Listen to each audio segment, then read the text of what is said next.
Okay, so you send us a ton of material on this whole idea of missionary vocation, and we're going to dive deep into it today. Really fascinating stuff. I think the mission for us is to really kind of try to figure out, like what does it even mean to be a missionary Yeah. in today's world? Like, is that even a relevant? Especially in a world where Christianity is so global now. Yeah. It's not just the West anymore. Not at all. No. Is there even such a thing as a missionary call anymore? Right. What does that look like? And how does this whole idea connect to that term apostle that we see in the New Testament? So that word gets thrown around a lot. It really does. And it's not always clear what people think. So much to unpack. Yeah. And as a learner, you mentioned that you want to get a grip on this without getting totally overwhelmed. Right. And we totally get that. There's so much to it. That's our goal today. Yeah, we're going to try to make sense of it. Is to hopefully give you some clarity. Absolutely. I think one place to start is... Well, I think a lot of people,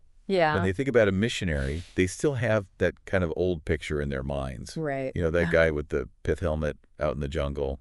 Yeah, the hero lowest. Bringing the gospel to the... Yeah, bringing the gospel to some far-off place. Yeah. Unreached people. One thing that was so interesting about all these sauces you sent is that image is really outdated. It's not even just that missionaries aren't seen as heroes anymore. Right. But that whole idea of needing missionaries the way we used to understand it is being seriously questioned. It's almost like the tables have turned. It really is. Yeah. It's a total turning of the tide. Yeah, and I think... So how do we... A big question that kept coming up for me as I was going through this stuff is are cross-cultural missionaries even necessary today? Right. Is that... Is that a thing anymore? Yeah. I mean, it's interesting because, back in the mid-1980s, the majority of Christians... in the world were no longer in the West. Wow. The majority were in Africa, Asia, and Latin America. So Christianity truly had become a global religion. Christianity had become a global religion. Which might make you think, well, okay, if the message is everywhere, and there are churches everywhere now, what's the point? Do we still need missionaries? Yeah. Do we even need to send people? And actually, that was a big viewpoint back in the 1960s. It was. Especially within that whole ecumenical movement. Yeah, a lot of people were saying that the era of sending foreign missionaries was over. Done. It was kind of a thing of the past. Right. And that the focus should shift to every local church being a mission church. Right, they're in their context. Yeah, in its own context. Yeah. The job is to equip the local churches to do mission. Exactly. And so they even started using this phrase, fraternal co-workers. Oh, wow. Instead of missionary. Yeah. To kind of get away from that idea Interesting. of sending people from one place to another. That's so fascinating. And then that idea kind of evolved. And in the 1970s, you actually saw people calling for a moratorium on missionaries. A moratorium. Wow. Yeah. Nobody goes anywhere. Nobody in, nobody out. Right.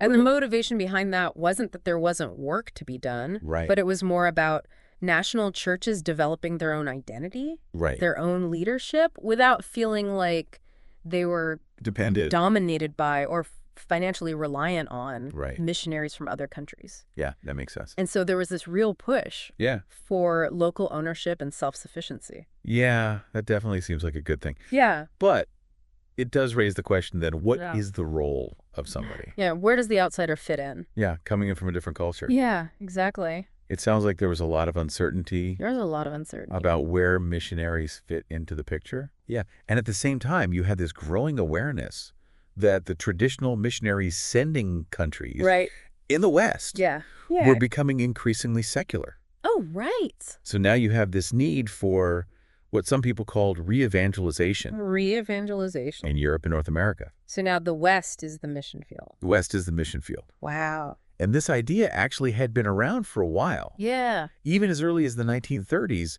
people were talking about these regions as mission fields. Really? And by the 1963 conference of the CWM, the theme was Mission on 6 Continents. Wow. Really emphasizing this shift toward from everywhere to everywhere. From everywhere to everywhere. Understanding of mission. So it's not just one way anymore. Dynamic had flipped. It's not just the West sending to the rest. Yeah. It's everyone sending everywhere. And then at the same time, you also had this rise in missionary movements originating from the majority world. Right. Like from Africa, Asia, Latin America. And people were starting to say, it's more effective. Yeah. And in some ways more economical to support missionaries from these regions. Makes sense. Than to always focus on sending Westerners. It's like cutting out the middleman almost. In a sense, yeah. Yeah. And so North American mission agencies actually started supporting a lot more non-North American Christian workers. Interesting. Compared to their own long-term missionaries. The number of Western long-term missionaries kind of plateaued. Yeah. And even while short-term mission trips became more popular. It's almost like they were trying to shift the balance a bit. Yeah. So given all of this change and rethinking, the sources really emphasized that this whole understanding of the missionary role had to be reevaluated. Absolutely. It couldn't just be the same model as before. Right.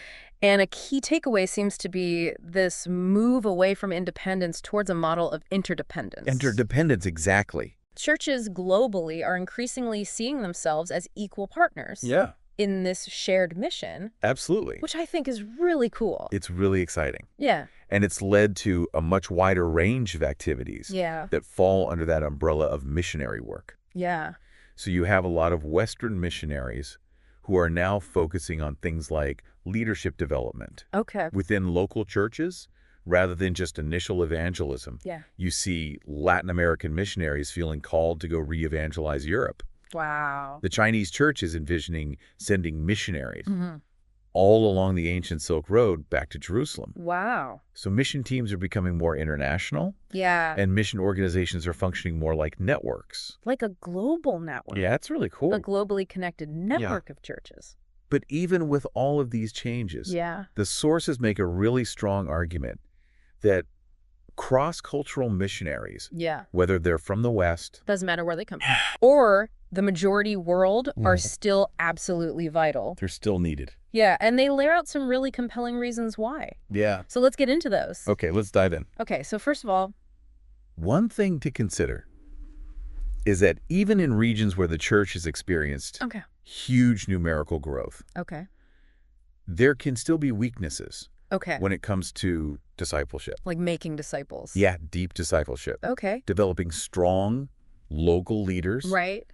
And just having solid theological understanding. Like they might have grown so fast. Yeah, they've grown so fast. That they haven't had time to they haven't been able to keep up with all of the other things that are needed. So they might actually welcome support from outside missionaries. Churches in these contexts really benefit from that expertise. And the older churches in the West. And vice versa? Yeah. The older churches can learn a lot from churches in other parts of the world. Right. So it's this mutual exchange. A two-way street. Absolutely. Okay. And then you also have to consider the reality that in many countries around the world, the Christian population is still really small. Okay. They give the example of Turkey. Okay. Which is overwhelmingly Muslim. Right. With a tiny Christian minority. Right. So in situations like that, missionaries coming from outside can be super helpful in partnering with those local believers to help with evangelism and establishing new churches. Yeah, it's like they need that extra support. They need that boost to get things going. Okay. And then maybe even more importantly, you still have huge numbers of people groups who have never even heard the gospel. Oh. They don't have access to a church. Yeah. They don't have the Bible in their language. Right. Like, they have no way to hear about Jesus. Yeah. And the statistics are kind of mind-blowing. Yeah. We're talking about billions of people. Billions. Who aren't Christians. Yeah. And countless different ethno-linguistic groups that are still unreached. So in those places, cross-cultural missionaries are like, essential. Yeah, totally essential. Absolutely. And what about the point they make about ethnic rivalries? Oh, yeah. That was really interesting. Sometimes a missionary from a completely different background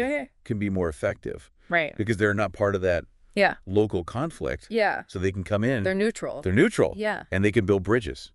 Okay, that's fascinating. And then you also have... So it's almost like being an outsider is... It can be an advantage. Yeah, an advantage in some cases. Yeah.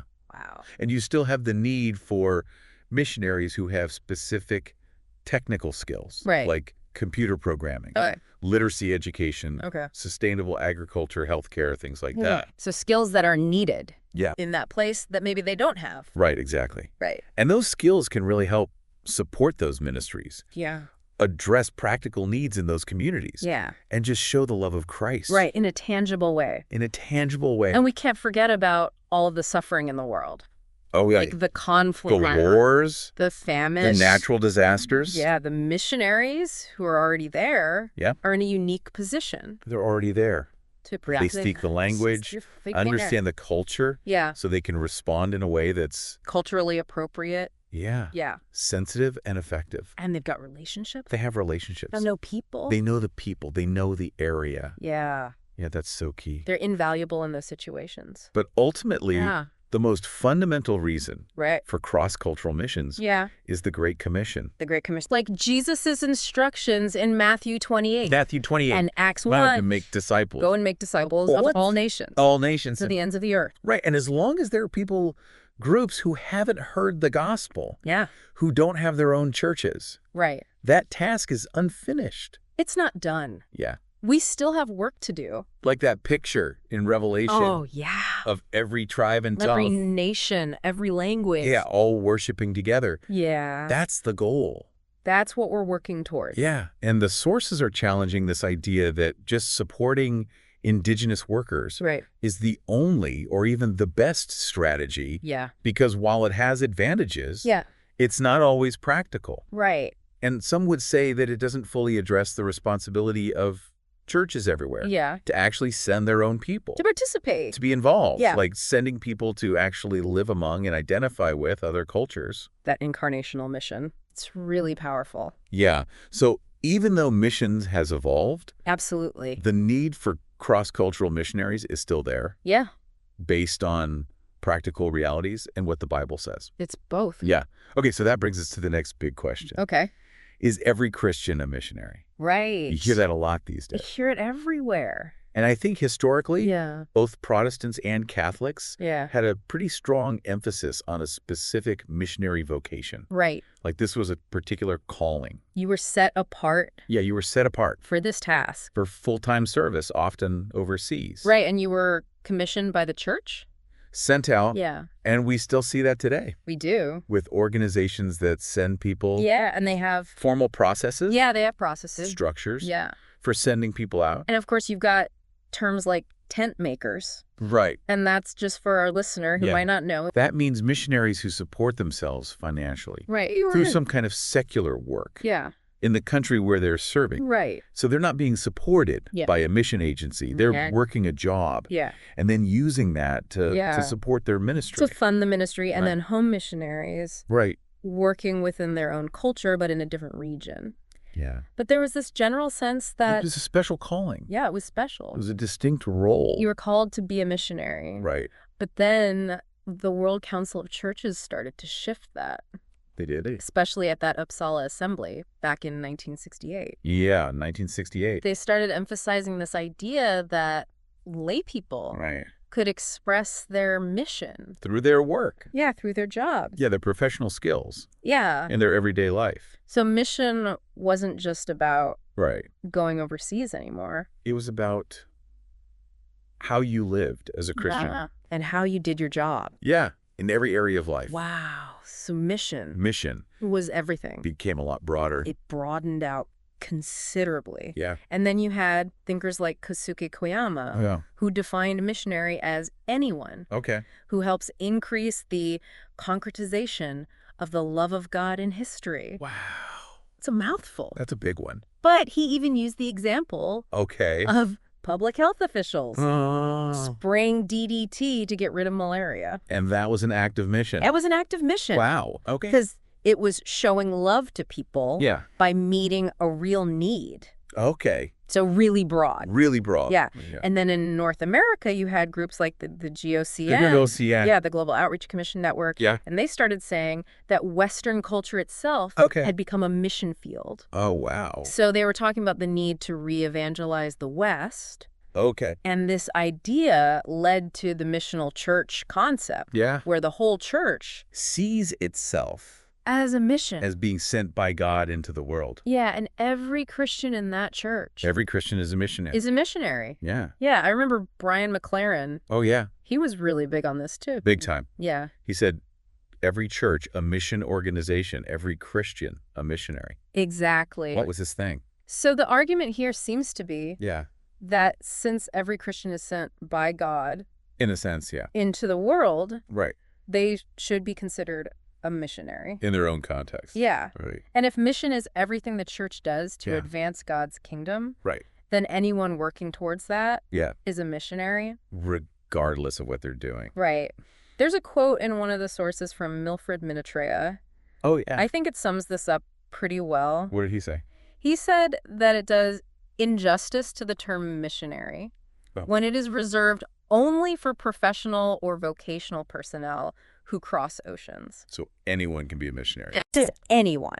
It's not just about geography. Right. It's about your posture. So this broad understanding also includes things like business as mission, where people working in international business are seen as missionaries. Yeah, because they can be a witness. Right, and all the... in the workplace. Yeah. And in the marketplace. Who go on short-term mission trips. Right. Are also called missionaries. Yeah. It's a much wider application of the term. It is. And there's definitely a good side to that. Absolutely. Like, it helps to correct this idea that only full-time cross-cultural missionaries are the only ones doing the real work. The real work. Yeah, and that ordinary Christians are just supporting them. Right. Like, that kind of thinking can be really dismissive. It is. Of people who are praying. Right. Giving money. Giving. And being witnesses. And witnessing. In their own communities. Yeah, locally. Right. Right. And this whole missional church movement emphasizes that mission isn't just one thing the church does. Right. It's central to who the church is. It's part of our identity. Right. Yeah. But the sources also point out some potential problems. Right. Not everything's rosy. Yeah, not everything's perfect. With this idea. Right. So one concern is that it can actually lead to... Less emphasis on sending people to other cultures? Yeah, because if everybody's a missionary... Right. Then why do we need to send anybody? 10 people. Right. Yeah. And so they point out that this is even a concern in some of the larger churches in America. Really? Wow. Yeah. Okay. So it's not just a fringe issue. So it's like they're so focused on what they're doing that they forget about the rest of the world. They're so busy being missional that they forget about the nations. Okay, and then there's this other problem. Yeah. That it can devalue the role of long-term cross-cultural missionaries. Right. If everybody's a missionary, yeah, then nobody's special. Nobody's special. Yeah. And those skills and that long-term commitment, right, that's required to plant churches in a new culture. To learn the language. Yeah, to really... To understand the culture. Yeah, to really... Build relationships. Yeah, invest. Yeah. It might not be recognized as much. Right. And the sources actually quote Ralph Winter. Right. Who talks about this watering down of the missionary task. Watering down. Yeah, it's not as... Like, it's not as intense. It's not as focused. Yeah. It's not as... It's lost its meaning. Yeah, it's lost its meaning. Wow. And even though short-term missions... Yeah. And local outreach are important. Yeah. They don't always have that same depth of impact. Yeah. You need people who are willing to go deep. Yeah, to commit long-term. Long-term. Yeah. Yeah. Okay, and then the third problem... Yeah, what's number 3? Is that it can kind of blur these important distinctions. Oh, yeah. And how God gifts and calls people. Because while every Christian should be serving God... Yeah, absolutely. Not everyone is called to leave their culture. Right. And start churches where they don't exist. It's a specific calling. Yeah. Not everyone is called to be a church planter. Like in Acts 13. Yeah. Barnabas and Saul were set apart. They were set apart. For a specific work. For a specific work. Then Romans 10 talks about the need to be sent. Yeah. You can't just go on your own. You need to be sent. Yeah, you need to be sent. By the church. And not everyone is gifted as an apostle. Right. Or for cross-cultural communication. Right. Like 1 Corinthians 12. 1 Corinthians 12. And Ephesians 4 talk about that. Different gifts. Yeah. Different callings. It's like the example they use in the sources. Okay. About pastoral ministry. Oh, yeah. Lots of Christians do pastoral care. Yeah. But not everyone's a pastor. Right. That requires specific gifts. Right. And a long-term commitment. But you can't just decide to be a pastor. You need to be recognized by the church. Yeah, affirmed by the church. And in the same way, right, cross-cultural ministry demands a lot. It does. Not everyone has that. Right. The early church actually set apart people for ministry. Oh, yeah. Including missions. Through the laying on of hands. Yeah, the laying on of hands. It's like they recognized that there were distinct roles. Yeah, different callings. In the body of Christ. Different functions. So basically, the sources seem to say They do. that it's great to affirm that all Christians are involved in mission. Absolutely. But calling every Christian a missionary can be confusing. It can muddy the waters a bit. Yeah, it muddies the water. And it can make us lose sight of the importance of sending people. To other cultures. Like maybe we need a new term for those who are sent cross-culturally. A more specific term? Yeah. Maybe. Okay, so that leads us to our last big question. Okay. Is the concept of a missionary call biblical? Oh, yeah. That's a good one. This is a tricky one. It is tricky. Because historically, this deep sense of calling has been so important. For missionaries. Yeah. It's what kept them going. Yeah, through tough times. Through all the challenges. Yeah. The sacrifices. Yeah, it was this conviction. Yeah. And even today, lots of mission agencies want people to be able to articulate their call. Yeah, tell their story. Yeah, and they want to hear that. They want to hear that call narrative. They want to hear that story, like that WEA Mission Commission study. Oh, yeah, that was interesting. Yeah, it said that mission leaders ranked having a clear calling as super important. It was a top priority. In preventing missionaries from quitting. Yeah, from burning out. Yeah, but then when they looked at why missionaries actually left, lack of call was way down the list. It wasn't even in the top 10. So that's interesting. It is interesting. Like maybe the call is important. Yeah, maybe it's not the only thing. But maybe it's not everything. Right. And the sources get into this whole debate. Oh, yeah, they do. About the missionary call. Yeah. Like you've got people like James Stamoulis. Okay. Who are all about it. Like God calls people to missions. God calls people to missions. It's a real thing. Yeah. And then you've got J. Herbert Kane. Who says no. He's like, nope. The term missionary call. It's unbiblical. It's unbiblical. And it's harmful. Harmful. Strong words. Strong words. Yeah. So what does the Bible say?